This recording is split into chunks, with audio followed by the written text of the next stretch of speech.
আসসালামু আলাইকুম, সবাই কেমন আছেন? আলহামদুলিল্লাহ, আমি আল্লাহর রহমতে ভালো আছি। আজকে আমি মাটির হাঁড়িতে রান্না করে দেখাবো। খুবই মজাদার রান্নাটা।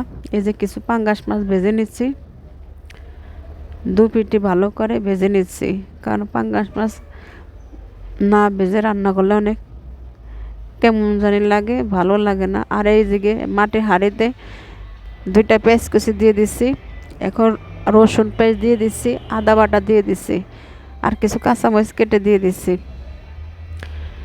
এখন দিয়ে দেব স্বাদ মতো লবণ, এখন দিয়ে দিচ্ছি হলুদ গুঁড়ো, এখন দিচ্ছি মরিচ গুঁড়ো,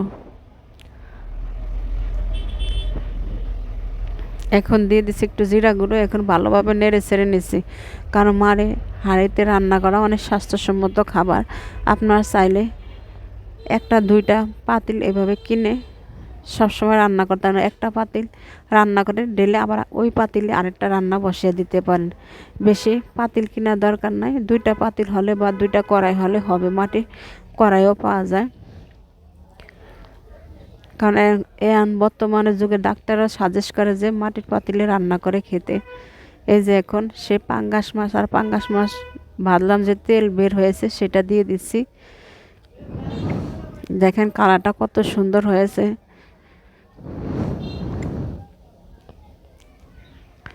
এভাবে আপনারা মাঝে মধ্যে যে কোনো মাছ মাটির পাতিলে ভুনা করে খেয়ে দেখবেন স্বাদ কীরকম। আর অন্য একটা যে কোনো ননস্টিক পাতিল বা সিলভারের পাতিলে খেয়ে দেখবেন আসলে অসাধারণ লাগে। এইভাবে আপনারা মাটির পাতিলে একবার হলো রান্না করে খেয়ে দেখেন।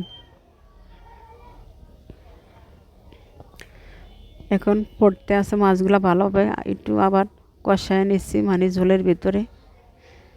আমি এই জায়গায় আর কোনো ঝোল দেব না। মাছটা সিদ্ধ হলে কিছু ধনিয়া পাতা দিয়ে দেব। এখন ভালোভাবে উল্টে পাল্টে নেড়ে ছেড়ে দিচ্ছি। খুবই কম মশলাতে এইভাবে আপনারা বাসায় তৈরি করে খেতে পারেন। এরকম রান্না করে এক পিস মাছ দিয়ে আপনি এক প্লেট ভাত অনায়াসে খেয়ে নিতে পারবেন। এখন আমি কিছু ধনিয়া পাতা উপর থেকে দিয়ে দিচ্ছি। যারা ধনিয়া পাতা পছন্দ করে না তারা স্কিপ করতে পারেন, কারণ শীতের দিনে ধনিয়া পাতা না দিলে তরকারি ভালো লাগে না। এখন আমি একটা বাটিতে ঢেলে দেখাচ্ছি আপনাদের মূলত কালারটা কেমন হয়েছে। দেখেন কি সুন্দর হয়েছে কালারটা। দেখেন মাটির পাতিলে আপনারা হয়তো বুঝতে পারছেন না যে কালারটা কেমন হয়েছে। দেখেন কি সুন্দর মাহামা। এরকম এক পিস মাছ হলে আপনি অনায়াসে এক প্লেট ভাত খেয়ে নিতে পারবেন। আমি যেভাবে করছি আপনারা চাইলে ঠিক এইভাবে একই প্রসেসে রান্না করে দেখবেন। সবাই ভালো থাকবেন, সুস্থ থাকবেন। আল্লাহ হাফেজ।